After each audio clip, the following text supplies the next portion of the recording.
안녕하세요. 저는 대학교 때부터 만난 남편과 결혼 생활 4년을 채우지 못하고 이혼하게 된 30대 여자입니다. 대학교 때 남편은 참 순진하고 맑은 사람이었는데 이혼할 무렵엔 제가 알던 그 착하던 사람은 온데간데 없고 검은 속내로 가득한 추악한 인간이 있을 뿐이더군요. 원래부터 그런 사람이었는데 제가 몰랐던 것인지 아니면 살다 보니 세상에 찌들어 변해버린 것인지 알 순 없지만 그 추악한 면모를 아는 순간 저는 이혼을 결심하게 되었습니다. 저의 결혼 생활부터 이혼까지 긴 이야기가 될 수도 있지만 함께 들어보실래요? 저와 남편은 앞서 말했듯이 대학교 때부터 만난 사이였어요. 전 학교를 졸업하며 좋은 기업에 취업을 하게 되었지만 그런 저와는 달리 남편은 번번이 면접에서 떨어지기 일쑤였어요. 남편은 저와 같은 회사를 다니기 위해 열심히 노력했고 전 그런 남편을 응원하며 남편의 뒷바라지를 하기 시작했죠. 그렇게 물심양면으로 남편의 취업 뒷바라지를 한 지 2년 끝에 남편은 드디어 저희 회사에 입사를 하게 되었고 남편의 합격 발표가 나던 날 저에게 프로포즈를 해 결혼까지 하게 되었던 것이었어요. 오랜 연애 끝에 한 결혼 생활. 3년. 딱 3년 행복했어요. 3년 차에 되던 해에 저는 임신을 하게 되었고 얼마 지나지 않아 유산까지 하게 되었습니다. 첫 아기를 잃은 슬픔에 저는 몸도 몸이지만 마음마저 많이 망가져만 갔고 잠시 회사를 휴직하고 쉬어가는 시간을 갖게 되었어요. 다른 것도 아닌 유산으로 인해 쉬는 것인데 그걸 가지고 시댁에서 말이 나오기 시작하더군요. 요즘은 맞벌이 해도 먹고 살기 힘들다고들 하던데 그렇게 쉬어도 되니? 저 이제 일주일 쉬었어요, 어머님. 그리고 쭉 쉴 거 아니고 어느 정도 회복되면 복직도 할 거고요. 저 하나 쉰다고 저희 집 망하면 그게 더 이상한 거 아닐까요?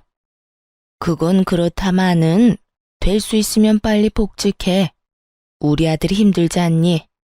일주일이든 한 달이든 너는 이렇게 쉬면서 우리 아들 돈이나 펑펑 쓸 텐데 우리 아들만 밤낮 없이 고생하면 너무 불공평하지 않니?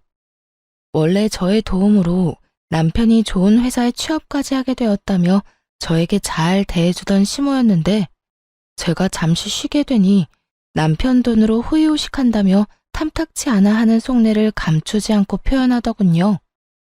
남편이 취업을 준비하는 그 시간 동안 돈과 시간을 아낌없이 투자했던 저에게 그런 말을 하니 황당하기도 하고 섭섭하기도 했어요. 하지만 그 당시엔 제가 한마디를 하면 10마디, 20마디로 돌아오는 시모의 잔소리에 대꾸할 여력이 없었기에 그냥 대충 상황을 얼버무리며 넘어가곤 했습니다. 그런데 제가 가만히 참아주니 그래도 되는 사람이라고 느꼈는지 점점 말은 독해져만 갔고 결국 유산 이야기까지 입에 올리더라고요. 돈도 못 벌어오면서 유산까지 하고 우리 아들이 아주 상전을 모시고 사는구나. 너 유산 핑계로 내 아들 밥도 안 차려주고 그런 건 아니지? 시모는 넘지 말아야 할 선을 거침없이 넘고 있었고 결국 전 참지 않고 시모의 막말에 맞서기로 했습니다. 어머님, 입은 비뚤어졌어도 말은 똑바로 하셔야죠. 돈을 못 벌어온 것이 먼저가 아니라 유산을 한 게 먼저예요. 그리고 유산한 것도 제가 무슨 큰 잘못을 해서 유산한 게 아니라 어쩌다 보니 불행이 닥친 일이었다고요. 누가 유산한 게 네 잘못이라고 했니? 왜 발끈하고 그러니? 너 그러다가 시어머니랑 맘먹겠다. 어머님이 말만 안 했다 뿐이지 모든 게 다 제 잘못인 양 말했잖아요. 그리고 어머님, 제가 이런 말까지 안 하려고 했는데 제가 지금 놀면서 쓰는 돈 다 합쳐도 아범 취업 준비하던 기간에 저한테 준 돈 절반도 안 돼요. 절반이 뭔가요? 그 절반도 아마 안 될 거예요. 그런 제가 지금 다른 것도 아니라 유산 때문에 몸도 마음도 힘들어서 집에서 좀 쉬는데 그게 그렇게 탐탁치 않으세요? 탐탁지 않기는. 난 그저 너희가 걱정되어서 그랬지. 너도 참 너다. 아직까지 네가 내 아들한테 해준 돈 계산이나 하고 있었니? 너 그렇게 안 봤는데 아주 계산적인 애였구나. 제가 계산적인 게 아니라 어머님이 저를 이렇게 만들고 계신 거예요. 그러니까 더 나쁜 꼴 보기 싫으시면 이런 상처되는 말은 하지 마세요. 아니, 이런 말로 저한테 상처 주실 거면 앞으로 연락 자체를 하지 말아주세요. 제가 하루라도 빨리 몸도 마음도 건강해져야 돈 벌러 회사에 나가지 않겠어요? 그러면 저는 할 말 다 했으니 이만 끊을게요. 시모의 노발대발하는 소리가 수화기 너머로 들려왔지만 저는 그냥 전화를 끊어버렸어요. 더는 그 말도 안 되는 독설을 들을 필요도 듣고 싶지도 않았기 때문이었죠. 그날 저녁 퇴근 후 돌아온 남편에게 저는 그간 쌓였던 울분을 토해내게 되었어요. 여보, 정말 어머님 너무한 거 아니야? 나한테 돈도 못 벌어오는 게 유산까지 했다고 구박하시더라. 그것뿐인 줄 알아? 당신이 힘들게 벌어오는 돈 놀고 먹으면서 써댄다고 아주 불만도 많으셔. 그랬어? 우리 엄마가 정말 그랬단 말이야? 아, 내가 진짜 당신 볼 면목이 없다. 내가 미안해. 정말 미안해. 당신이 나한테 어떤 사람인데 그런 말을 듣게 해서 미안. 당신이 잘못한 것도 아닌데 사과는 됐고 다신 어머님이 그런 말 나한테 하지 않게만 해줘. 당신이 잘 말 좀 해달란 말이야.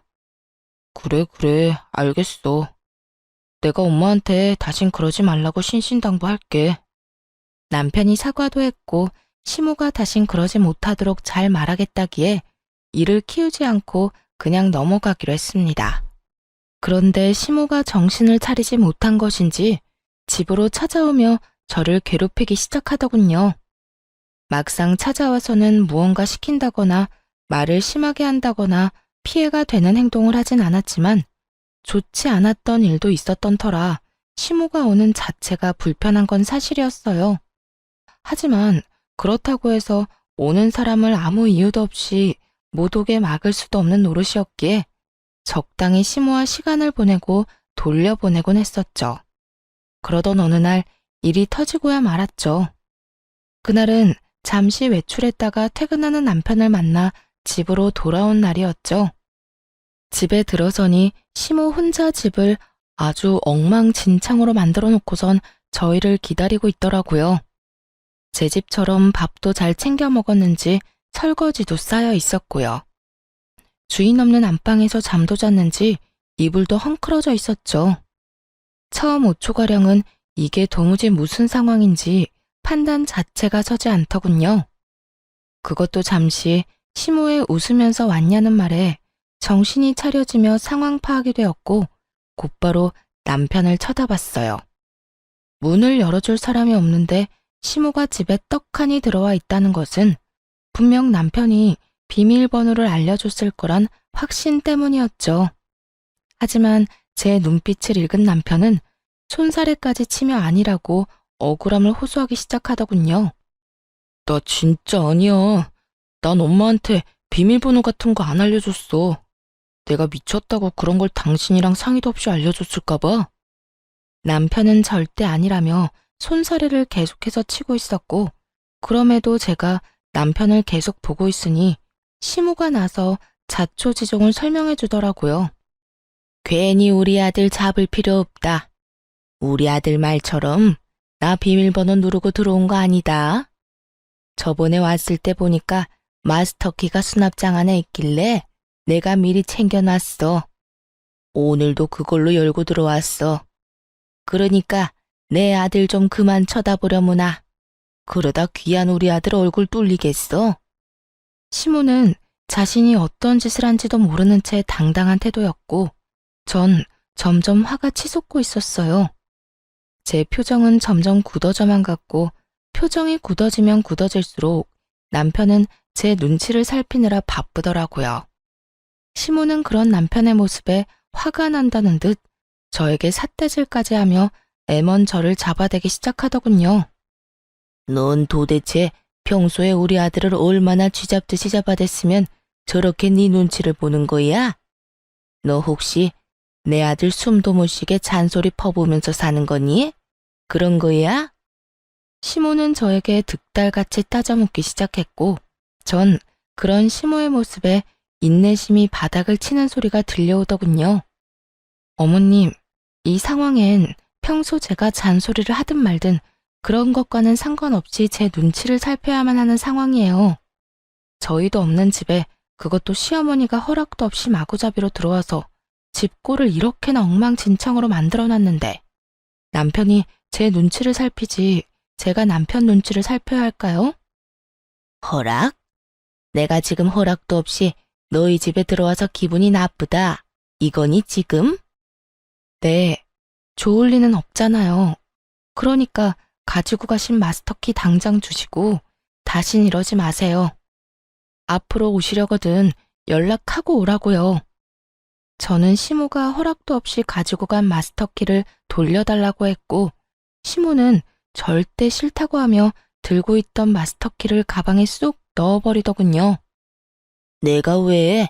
난 절대 못 준다. 여긴 우리 아들 집이야. 우리 아들 집에 내가 오겠다는데 네가 무슨 권리로 나를 오지 못하게 하는 거야? 시모의 입에서 권리라는 단어가 나오는데 정말 기가 막히더라고요. 저와 남편이 마련한 집에 도대체 어떠한 이유로 시모가 권리를 주장할 수 있는 것인지 여러분은 이해가 되시나요? 텔레비전에서나 보던 개념 집 나간 시모를 실시간으로 눈앞에서 보고 있는데 정말 황당함 그 자체였어요. 지금 저한테 권리를 따지고 드는 거예요? 이 집, 저랑 남편이랑 정확히 반반 내고 마련한 집이에요. 그러니까 권리가 있다면 어머님보다 제가 더 있지 않겠어요? 전 어머님이 이런 식으로 허락도 없이 들락날락하는 거 너무 싫습니다. 그러니 키 당장 주세요. 싫다고 분명 말했다. 그러면 이렇게 하면 되겠네.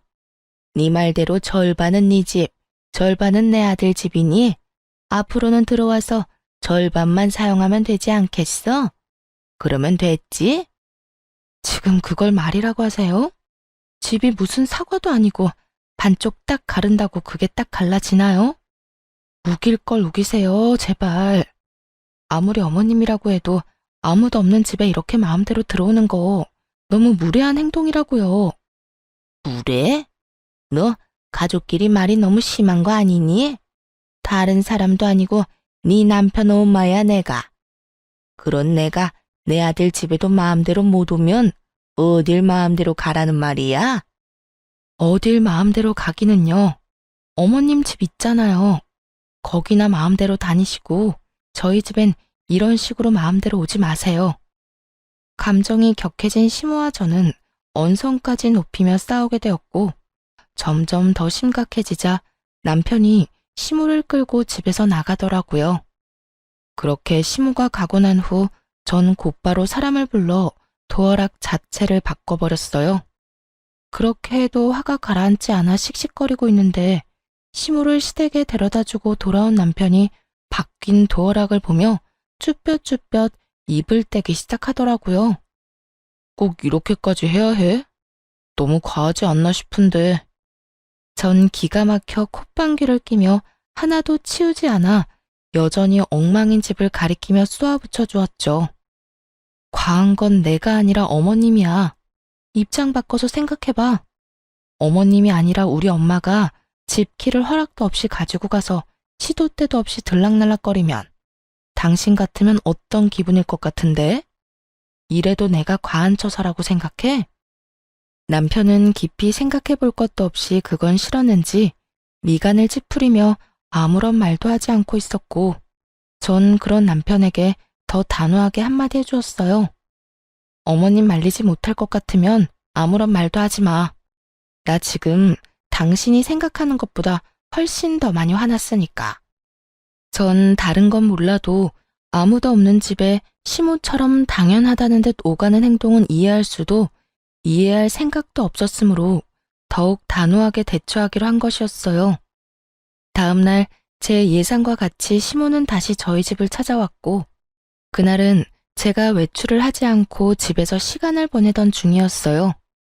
밖이 어수선하다 싶더니 아니나 다를까 시모는 벨도 누르지 않고 문을 열려고 하고 있었고 한참을 문과 실랑이 하던 시모는 그제야 도어락이 바뀌었다는 걸 알았는지 큰 소리의 욕설과 함께 통화하는 소리가 들려오더라고요. 여기요. 문 좀 열려고 하는데 언제쯤 올 수 있어요? 오면 바로 열 수는 있나요? 문을 뜯어내든 부수든 아무런 상관없으니까 빨리 와서 이 문 좀 열어주세요. 시모는 열쇠집에 전화를 해 문을 뜯어달라고 요구하고 있었고 기가 막혔던 전 바로 현관문을 열어버렸어요. 저와 시모는 눈이 마주쳤고 시모는 전화를 그냥 끊더니 태연하게 이렇게 말하더라고요. 아무래도 네가 안 열어줄 것 같아서 아예 문을 뜯어내고 들어가려고 했더니 왜 열었니? 문 뜯길 때까지 기다리지. 하여튼 요즘 것들 버릇없다고 하더니 시험이 못 오게 도어락을 바꿔? 어디서 배운 건방진 짓거리야? 내가 말했지.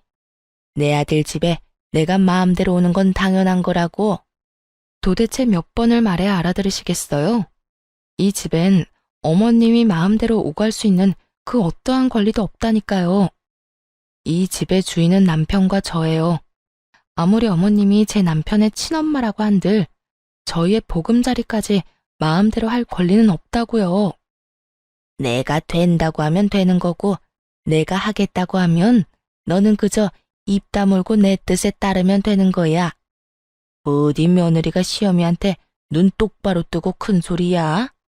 하여튼 도어락 원래대로 해놓지 않으면 다음번에 이 문짝을 다 뜯어내버릴 테니 그런 줄이나 알아. 시모는 적반하장으로 저에게 화를 내고 있었고 전 그런 시모를 인간적으로 대해주면 안 되겠다는 생각이 들었어요. 그랬어요? 그러면 문 닫고 들어갈 테니 어디 뜯으려면 뜯어보세요. 단 우리 집 문에 손이라도 대는 소리가 들렸다간 당장 경찰서에 신고할 겁니다. 보이시죠? 저 농담 아니에요. 저는 이렇게 말하며 휴대전화에 눌린 112 화면을 보여주었고 시모는 씩씩거리며 온갖 욕을 하기 시작했어요. 너 진짜 이런 식으로 나올 거야? 후회 안 할 자신이 있니? 제가 후회를 왜 해요? 이때껏 어머님이 하는 대로 그냥 두고 본 게 후회가 된다면 될지언정 오늘 이런 행동에 대한 후회는 전혀 없는걸요? 그래? 그래, 어디 두고 보자. 내가 내 아들한테 다 말해버릴 거야. 그때 가서도 네가 이렇게 당당한지 두고 보자고. 시모는 끝까지 무섭지도 않은 으름장을 놓으며 집으로 돌아가더군요. 그날 저녁 퇴근을 한 남편에게 하소연을 하게 되었고 남편의 반응이 제 생각과는 달라도 너무 달라졌더라고요. 여보, 오늘 어머님 또 오셨었는데 어떻게 하신 줄 알아? 글쎄 열쇠집에 전화해서 문을 뜯어달라고 하시더라니까. 이러다 진짜 문 뜯고 들어오실 기세야. 그러게. 내가 도어락까지 바꾸는 건 너무 과하다고 했잖아. 엄마도 잘한 거 없지만 당신도 마찬가지야. 그래도 우리 엄마인데 경찰까지 들먹이면서 쫓아냈어야 했어. 내가 오죽했으면 그렇게까지 했겠어? 어머님은 가만히 있는데 내가 그렇게까지 했겠냐고. 문을 뜯으려고 했다니까. 우리 엄마도 많이 섭섭했나 보지. 그 순간에 화가 나기도 했을 테고. 이번엔 당신이 잘못했어. 화 좀 가라앉고 나면 엄마한테 사과해. 평소에 남편이었다면 이런 상황에서 시모에게 모질게 한 섭섭함 내비치긴 했을 거예요. 조금이라도 제 편을 들어주었을 텐데 이날은 오로지 시모의 편을 들며 오히려 저를 나무라기 시작하더라고요. 심지어 사과까지 요구했고요. 사과까지 하라고? 내가 뭘 잘못했는데. 애초에 어제 그렇게까지 싫다고 했는데 또 연락도 없이 찾아와서 마음대로 문을 열려고 한 사람은 어머님이야. 거기에다 마음대로 되지 않으니까 사람까지 불러서 문까지 뜯어내려고 했고. 여기서 내가 잘못한 게 뭔데? 112 좀 누른 거? 그렇게 안 했으면 어머님이 고분고분하게 집에 갔을 것 같아? 아무리 그래도 그건 아니지. 당신 이럴 때 보면 많이 매정한 거 알아? 엄마도 당신이랑 그렇게 다투고 나서 좋은 마음으로 화해하려고 찾아온 거일 수도 있잖아. 사과하러 온 사람이 돌려달라는 마스터키로 문을 열고 들어오려고 해? 그게 말이나 된다고 생각해? 앞뒤가 맞는 상황이라고 생각하냐고. 그저 어머님은 어제 내가 그렇게 했으니 오늘 나한테 복수하려고 찾아오신 거야. 당신은 당신 엄마를 그렇게 몰라? 설사 엄마가 그런 목적으로 왔다고 한들 당신이 좀 져줬어도 되잖아. 꼭 그렇게까지 해야지 직성이 풀려. 어쨌든 이번엔 나도 당신이 이해가 안 된다. 정말 실망이야. 남편은 더는 제 말을 들어보려는 의지조차 없어 보였어요.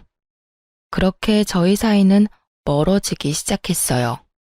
점점 더 멀어지는 남편을 보며 아무리 생각해봐도 남편의 갑자기 변해버린 행동이 이해가 되지 않았어요. 객관적으로 생각해도 아무도 없는 아들 집에 마음대로 문 따고 오가려고 하는 시모가 잘못한 것이 분명한데 남편의 일방적으로 치우친 행동이 이해가 되지 않았죠. 남편과 결혼 이후 처음으로 크게 싸운 것이 되었고 전 남편이 이해되지 않는 것을 넘어 의심스러워지기 시작했어요. 거기에다 시모가 잠잠한 것도 이상했죠. 시모의 성격상 그런 일이 있었다고 한들 저희 집으로 찾아와도 몇 번을 찾아와 난리를 부렸어야 하는 사람인데 찾아오기는커녕 연락조차 오지 않더라고요. 남편은 저와 사이가 좋지 않다는 걸 핑계로 집으로 돌아오는 시간이 늦어지고 있었고 남편을 오래 봐왔던 시간만큼 누구보다 남편을 잘 알던 저는 우리 관계를 위해서도 뒷조사가 필요하다고 생각했어요. 무엇보다 이상한 건 저를 대하는 남편의 태도였죠. 여보, 요즘 너무 늦는 거 아니야? 야근을 강요하는 회사도 아닌데 이렇게 늦게까지 뭐 하다 오는 거야? 알아서 뭐하게? 어? 나는 걱정되어서 그렇지. 요즘 우리 사이 안 좋은 것 때문에 일부러 이렇게 늦게 들어오나 싶어서. 잘 알고 있으면서 묻기는 왜 물어? 당신 말대로 당신이랑 나랑 요즘 사이도 안 좋은데 집에 일찍 들어와봤자 기분밖에 더 상해? 그래서 밖에서 친구들도 만나고 만날 사람 없으면 혼자 걷다가 오는 거니까 신경 쓰지 마. 그러지 말고 우리 화해하자. 우리 문제로 싸운 것도 아니고 어머님 문제로 일어난 싸움 이렇게까지 길게 끌고 가봤자 우리한테 남는 게 뭐야? 당신도 편한 집 두고 밖으로 나돌게 되고 나는 집에서 그런 당신 걱정하게 되고 서로한테 이로울 게 없잖아. 당신한텐 이 문제가 그렇게 간단할지 몰라도 나는 이번 일을 계기로 당신한테 정다 떨어졌어. 한동안은 당신이랑 멀리하고 싶다고. 그러니까 그런 줄 알고 나한테 신경 쓰지 마. 이렇듯 남편은 저와의 관계 개선에 대해 전혀 의지가 없어 보이더라고요. 결국 전 흥신소의 남편을 의뢰하게 되었고 흥신소의 연락을 기다리고 있었죠. 그렇게 애가 다 타도록 연락을 기다리는 와중 평소 가까이 지내던 부장님에게 연락이 왔더라고요. 이제 복직을 슬슬하면 어떻겠냐고요. 부장님과 대화를 나누어 본 저는 복직을 결정하게 되었고 복직을 준비하는 와중 흥신소에서 연락이 왔더라고요. 안녕하세요, 사모님. 이게 바깥분께서 외도를 저지르고 있던 게 맞더라고요. 상대는 같은 회사 다니고 있는 여자로 1년 가까이 만나온 것으로 추정되고 점심시간에도 함께 시간을 보내며 일 이야기도 나누는 걸 보니 남편분께서 상간녀에게 많은 도움을 주고 있는 것으로 보였습니다. 자세한 건 파일로 보내드릴 테니 한번 확인해 보시고요. 더 궁금한 점 있으면 연락해 주세요. 전화를 끊고 난 후 떨리는 손으로 파일을 열어보니 정말 가관이더라고요. 남편과 함께 회사에 다닌다던 상간녀의 정체는 다름 아닌 제가 회사에 다니던 때 제일 아끼던 후배로 제가 여러모로 도움을 많이 줬던 후배였어요. 1년이라고 하면 시모와 제가 그런 일이 일어나기도 전이었는데 그때부터 남편은 외도를 저지르고 있었다니 정말 기가 다 막혔어요. 두 사람은 일을 하며 가까워졌는데 남편이 주로 상간녀의 일을 도와주고 있었다고 하더라고요. 알아보니 제가 휴직을 하고 난 후 회사에서 남편과 상간녀의 일 처리 능력이 향상되었다고 다들 칭찬이 자자했다고 하더군요. 참 헛웃음이 다 나더라고요. 그건 역시 남편이 저에게 도움을 구하면 제가 조언을 하며 도움을 줬고 제 조언대로 남편은 처리했을 뿐인 상황이었어요. 정리하자면 남편은 저에게 도움을 얻고 상간녀는 남편에게 도움을 얻으며 회사에서 자리 잡고 있었던 것이었죠.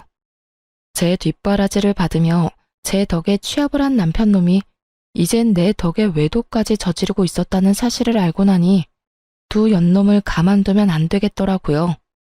그렇게 복수를 계획하며 이혼을 준비하는 사이 복직 날짜가 다가왔고 전 서류들을 준비해 남편도 모르게 회사로 출근을 했어요.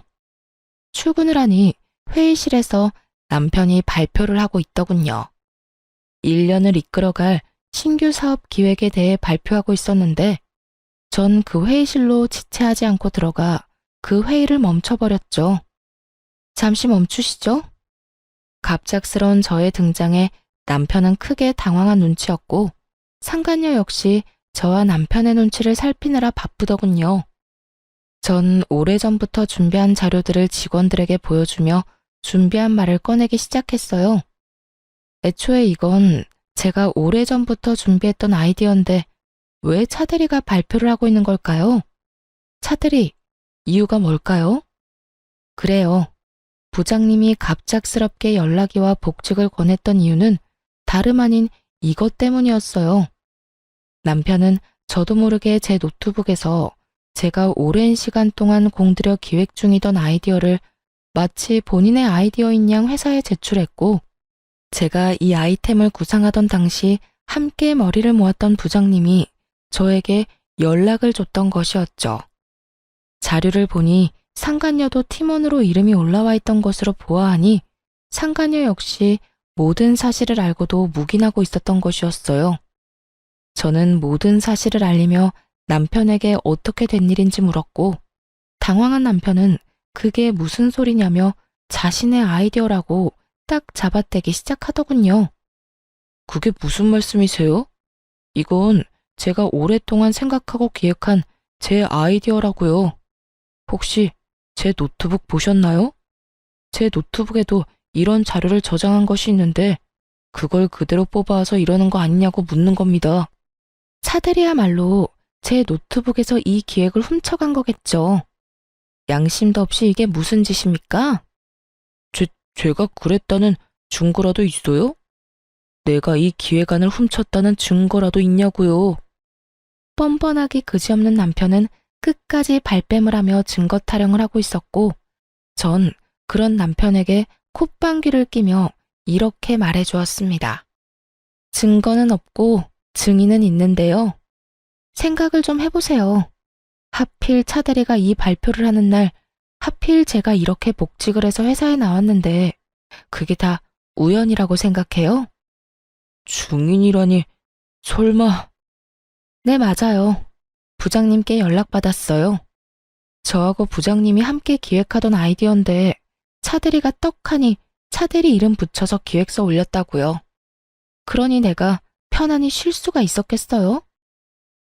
그게 부장님이랑 짜고 거짓말하는 걸 수도 있잖아요. 두 사람 워낙 친하니까 나 물먹이려고 거짓말하는 건지 어떻게 알아요? 다들 믿지 마세요. 이건 전부 거짓말이라고요. 남편은 끝까지 이상한 소리를 해대고 있었고 그때 프로젝트를 진행하게 되면 함께하려 했었던 직원들이 나서주기 시작했어요. 저도 증인이에요. 저도 그 프로젝트 시작하게 되면 참여할 수도 있다고 기획안이랑 다 살펴본 적 있거든요. 그래서 차대리님이 이 기획서로 발표하실 때 이상하다 하긴 했어요. 저도요. 저 역시 기획안 본 적 있어요. 여러 사람이 제 말에 힘을 실어주고 있었고 남편은 더는 우길 수가 없다 싶었는지 붉어진 얼굴을 하고선 저를 회의실 밖으로 끌고 나와버리더군요. 당신, 내가 잘 되는 게 그렇게나 꼴 보기 싫었어? 아무리 그래도 그렇지 이건 너무하잖아. 당신이 이딴 식으로 나오면 내가 앞으로 회사 생활을 어떻게 해? 좋은 게 좋은 거라고 당신 노트북에서 묵혀 없어질 바엔 나라도 이렇게 꺼내주면 오히려 고마워해야 하는 거 아니냐고. 남편은 말도 안 되는 개소리를 참 뻔뻔하게도 내뱉더군요. 그리고 이 일이 잘 됐으면 내 진급은 따놓은 당상일 텐데 그렇게 됐으면 나만 좋아? 당신도 좋았을 거 아니야. 부부는 일심동체라고. 내가 좋아지면 당신도 당연히 좋아질 텐데 당신 때문에 다 망쳤잖아. 그나마 남아있던 미운 정마저 다 떨어져 나가는 느낌이 다 들더라고요. 야, 너 지금 이상한 생각을 하고 있는가 본데 그게 네 머리에서 나온 거 아니고 내가 몇 달을 고심해서 구상해낸 내 아이디어야. 그런 걸 훔쳐가서 네 거인 거 마냥 발표까지 하다 들킨 주제 뭐? 나 때문에 다 망쳐? 정신 좀 차려. 아무리 부부 사이더라도 남의 아이디어 훔쳐가는 건 하면 안 되는 행동이야. 넌 초등학교 졸업도 못했니? 이런 건 초등학생 때 다 배우지 않아? 뭐야? 너 말 다 했어? 넌 그게 남편한테 할 말이야? 남편은 개뿔. 잘 들어. 내가 100번 1000번 양보해서 이해한다고 한들 그건 네 말처럼 네가 내 남편이고 우리가 부부 사이일 때나 이해 가능한 거야. 우리는 앞으로 부부 사이가 아닐 테니까 난 절대 이 일 그냥 넘기지 않을 테고 말이야. 뭐? 지금 나랑 이런 일로 이혼이라도 하겠다는 거야? 이혼이 그렇게 마음처럼 쉬운 줄 알아? 그리고 나야 남자니까 이혼해도 상관없다고 쳐도 당신이 이혼녀 딱지 괜찮겠어? 앞으로 잘 살아나갈 자신 있냐고. 남편은 주제에 저를 깔보며 이깟일로 무슨 이혼까지 하냐며 콧방귀를 뀌고 있었고 전 그런 남편을 향해 가방 속에 넣어뒀던 외도 증거들을 뿌려주었어요. 바닥엔 남편과 상간녀의 다정한 모습이 찍힌 사진들이 나뒹굴기 시작했고 그 순간 타이밍도 좋게 회의실에서 사람들이 쏟아져 나오더라고요. 바닥에 떨어진 외도 증거 사진들을 본 사람들은 저마다 놀람의 탄성을 자아내기 시작했고 상간녀는 자신의 얼굴이 찍힌 사진들을 급하게 주우며 고함을 질러대더군요. 보지 마세요. 보지 말라고요. 선배, 이게 뭐예요? 정말 너무한 거 아니에요? 이런 걸 이렇게 공개적으로 뿌리면 어떻게 하자는 거예요? 왜? 부끄러운 건 아니? 불륜이나 저지른 주제에 부끄러운 건 아냐고. 저 역시 상간녀를 향해 고함을 질러버렸고 상간녀는 사진을 줍다 말고 자리에 주저앉아 더 큰 소리로 고함을 고래고래 질러대더라고요. 우리 사이에 꼭 이렇게까지 해야 했어요? 꼭 이렇게까지 끝장을 봐야 했냐고요. 굳이 이렇게 하지 않아도 되는 일이잖아요. 우리 사이? 그래, 우리 사이 좋았지. 나도 널 아꼈고 너도 날 잘 따랐고. 그런데 그런 우리 사이를 끝장낸 건 내가 아니라 너랑 내 남편이지 않니? 우리가 부부 사이라는 걸 회사 내에 모르는 사람이 없는데 네가 몰랐을 리도 없을 거고 몰랐다고 한들 유부남이랑 놀아난 주제에 무슨 낯짝으로 큰 소리야? 양심이 없는 거야? 아니면 그 얼굴 철판이 두꺼운 거야? 아무리 내가 잘못했다고 해도 일은 할 수 있게 해줘야죠. 회사에서 이런 식으로 다 밝혀버리면 앞으로 회사 생활은 어떻게 하라고요? 아직도 정신 못 차리고 그딴 소리나 하는 거 보니 양심도 없고 얼굴도 두꺼운데 멍청하기까지 한가 보네. 딱 보면 모르겠어. 난 죽었으면 죽었지. 너 같은 인간 말종이랑 한 회사에 다닐 생각 없어서 이렇게까지 하는 거야. 그러니까 어차피 쫓겨날 회사 얼른 가서 짐이나 싸고 짐 싸서 가는 김에 네가 사랑하는 내 남편도 잘 챙겨서 가. 앞으로는 당당하게 같이 살아.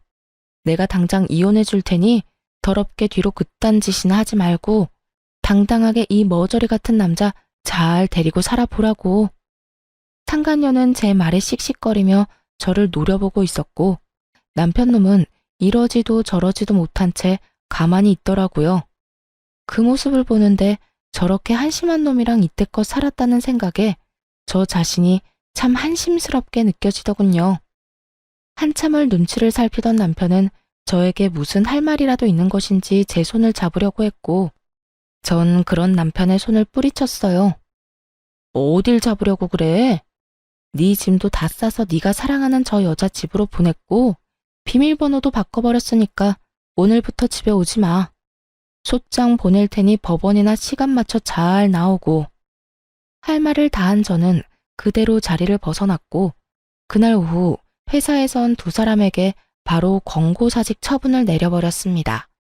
처분이 나오자마자 남편과 상간녀는 이딴 회사에 본인들 역시 미련이 없다는 막말을 하며 짐을 싸들고 나가버리더군요. 이딴 회사, 나도 미련 없다 이거야. 자기야, 가자. 당장 우리 집으로 가서 맛있는 밥이나 차려 먹자고. 그래 자기야. 회사도 그만두게 되고 이 지긋지긋한 이혼도 하게 되고 아주 일석이조네. 이딴 회사 그만두면 내가 큰일이라도 날까봐. 이거 왜 이래? 다른 곳에 이력서만 넣으면 너도 나도 오라고 난리라고. 두 사람은 저에게 들으라는 듯이 자기라고 서로를 칭하며 나가버렸고, 전 그저 시간이 빨리 가 이혼만 끝나길 바라고 또 바랐습니다. 그렇게 저는 좀 더 쾌적한 회사 생활을 하며 이혼을 진행하게 되었고, 재산 분할부터 해서 두 사람에게 위자료까지 받고 성공적으로 이혼할 수 있었습니다. 이혼을 하고 난 후 얼마 지나지 않아 두 사람이 바로 재혼을 했다는 소식을 듣게 되었는데, 그 행복도 오래가지 못한 것 같더라고요.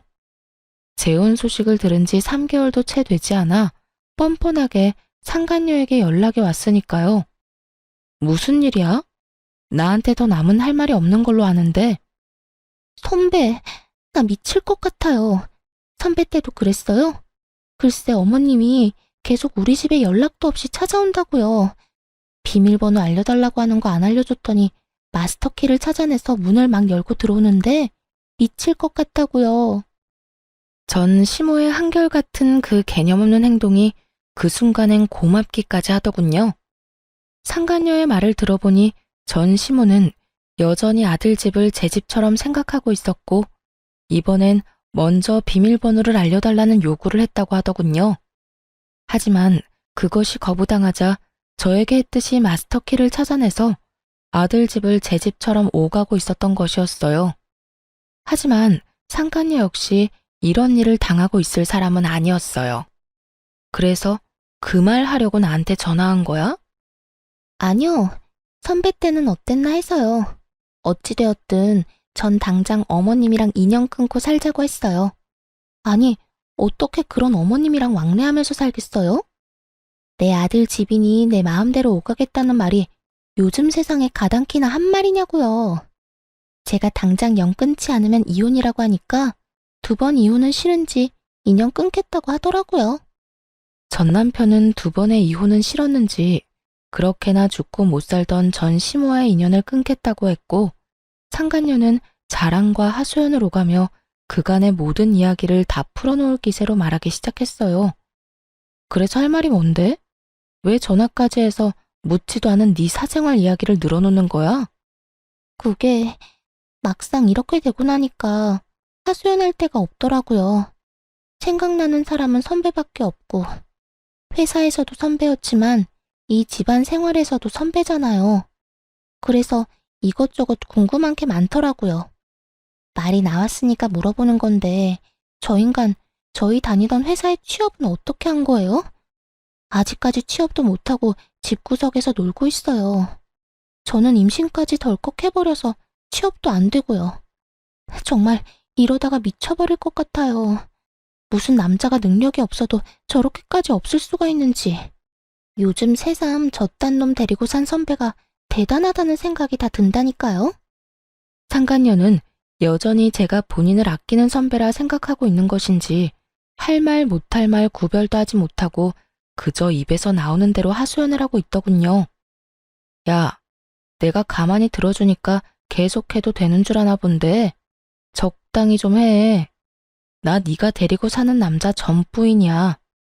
네 인생 네가 꼬아놓고선 누구한테 전화해서 하소연질이야? 네 인생은 네가 알아서 행복하게 잘 살아보도록 하고 다신 이딴 전화도 하지 마. 알겠어? 전 그대로 전화를 끊어버렸고 한동안은 그 인간들을 잊고 살았어요.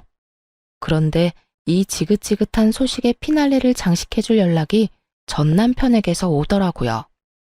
저기, 잘 지냈어? 혹시 내 와이프한테 최근에 연락 온 적 있었어? 전 남편은 망설이는가 싶더니 본론을 꺼냈고 전 그런 전 남편에게 비웃음을 지어주며 대답해줬어요. 네 부인을 왜 나한테 찾아? 설마 홀몸도 아닌데 집이라도 나간 거야? 그게, 집사람 유산했어. 대강 아는 것 같으니까 편하게 이야기할게. 나 집사람 때문에 엄마랑 인연까지 끊었는데 그것 때문에 엄마가 화가 많이 났었나 봐. 당신도 알잖아. 우리 엄마가 나에 대한 사랑이 유별난 거. 그런데 그런 아들이랑 며느리 때문에 영까지 끊게 생겼으니 화가 나지 않았겠어? 그래서 하고 싶은 말이 뭔데? 할 말 있으면 빨리 해. 우리가 전화 길게 할 사이는 아니잖아. 그게, 그래서 우리 엄마가 화가 많이 났는지 우리 집에는 못 들어오니까 우리 집 근처에서 기다리고 있다가 집사람을 좀 괴롭힌 모양이야. 처음엔 말로 하다가 점점 감정이 과격해지면서 손까지 올린 모양이더라고. 그것 때문에 임신 초기였던 집사람은 유산까지 해버렸고 말이야. 그래서 태어나는 날 데리러 갔더니 도망을 쳐버렸는지 어디에도 없고 연락도 안 돼. 알만한 상황이었어요. 전 시모의 성격에 연을 끊게 만든 상간녀를 가만둘 리 없었고 그렇지 않아도 아끼고 아끼던 아들이 재혼남이 된 것도 모자라 백수까지 되어서 그렇지 않아도 기회를 엿보고 있었던 터겠죠. 이런저런 감정이 다 섞인 전 시모는 상간녀를 호되게 몰아붙였고 그렇게 유산까지 하게 된 상간녀는 그대로 살고자 도망을 쳐버린 것이었어요. 그래서 나한테 연락을 한 거야? 혹시나 네 부인이 나한테 찾아라도 왔을까봐? 다 연락해봤는데 다들 모른다고 하길래. 달린 머리로 생각이란 걸 좀 해. 장식용으로 그저 달고만 다니기엔 너무 무겁지 않아? 생각을 해서 활용을 좀 하라고. 너 같으면 네 엄마랑 너 피해서 도망가는데 전 부인한테 연락을 했겠어? 내가 무슨 짓을 할 줄 알고? 아니, 난 혹시나 해서 연락해 본 거야. 당신 잘 지내나 싶기도 하고 겸사겸사 안부나 물을 겸해서 말이야. 내 안부 물을 시간에 너나 똑바로 살아. 그 난리를 피우고 재혼까지 해놓고 아직도 그러고 살아? 네가 마누라를 지킬 수나 있니? 네 애를 지킬 수나 있니? 제발 정신 좀 차리고 살아. 무슨 말을 그렇게까지 하냐? 나라고 뭐 속이 편한 줄 알아? 그런 일이 일어난 걸 나보고 어떻게 하란 말이야. 그리고 집사람이 그렇게 쉽게 유산될 줄 남들 알았겠어? 다 됐고. 네 가족은 네가 알아서 찾고 나한테 다시는 연락도 하지 마. 이렇게 저는 전화를 끊어버리려고 하는데 시모의 다급한 목소리가 들려오더군요. 잠깐만. 여보세요. 끊었니? 여보세요. 말하세요. 아직 안 끊었네. 대답을 좀 빨리 하면 얼마나 좋니? 난 또 끊은 줄 알았지 않니? 할 말 있으면 빨리 하라고요. 성질 급하기는. 너도 이야기 다 들었다시피 우리 아들이 다시 혼자가 되게 생겼어. 그래서 하는 말인데 네가 다시 돌아오면 안 되겠니? 네? 그러니까 저한테 지금 재결합이라도 하란 말인가요? 그래. 지금 집 나간 물건은 몸도 너무 약하고 무엇보다 되바라져서 다시 돌아온다고 해도 안 받아줄 예정이다. 내가 곰곰이 생각해봤는데 우리 아들한텐 네가 딱 맞아. 네가 취업 못하는 우리 아들 2년 만에 취업도 시키지 않았니? 그러니까 이번에도 우리 아들이랑 같이 살면서 다시 한번 사람 구실하고 살게 만들면 되지 않겠니? 정말 감탄이 다 나오더라고요. 어떻게 사람이 뻔뻔해도 이렇게까지 뻔뻔할 수가 있는지 놀랍기까지 했으니까요.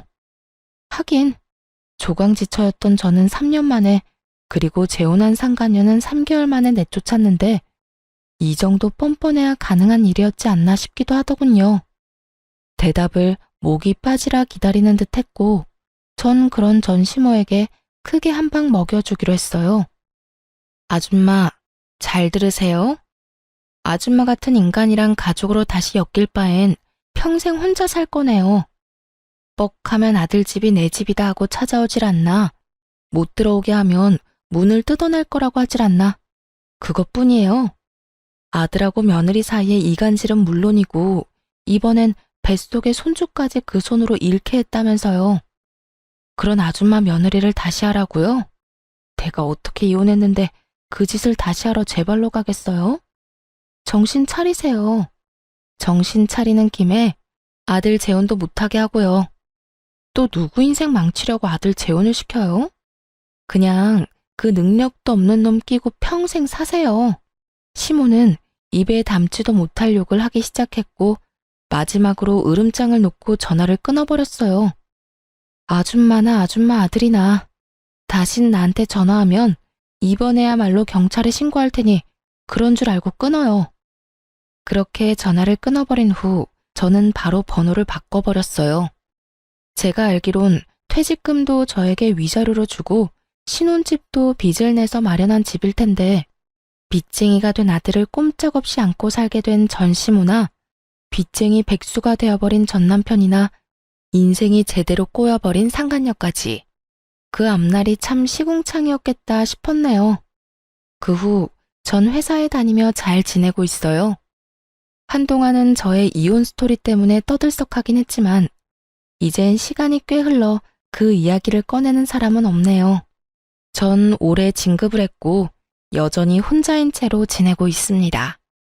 혼자인 자유를 만끽하고 있다고나 할까요? 주말엔 집에서 온종일 잠을 자며 충전의 시간을 갖기도 하고 혼자 영화를 보러 다니고 여행도 다니며 아주 만족스러운 시간을 보내고 있어요. 가끔 외로워질 때도 있지만 가끔 느껴지는 그 외로움마저 행복하게 느껴지는 걸 보면 이혼 참 잘했다고 생각하기도 해요. 앞으로도 전 저만의 인생을 위해 살아갈 예정이에요. 더는 누군가를 위해 헌신하는 것이 아닌 제 행복, 제 안위만을 위해 두 번째 인생을 멋지게 살아가 보려고요. 이로써 저의 긴 사연은 끝이 났네요. 긴 글 함께 해주신 분들 감사합니다.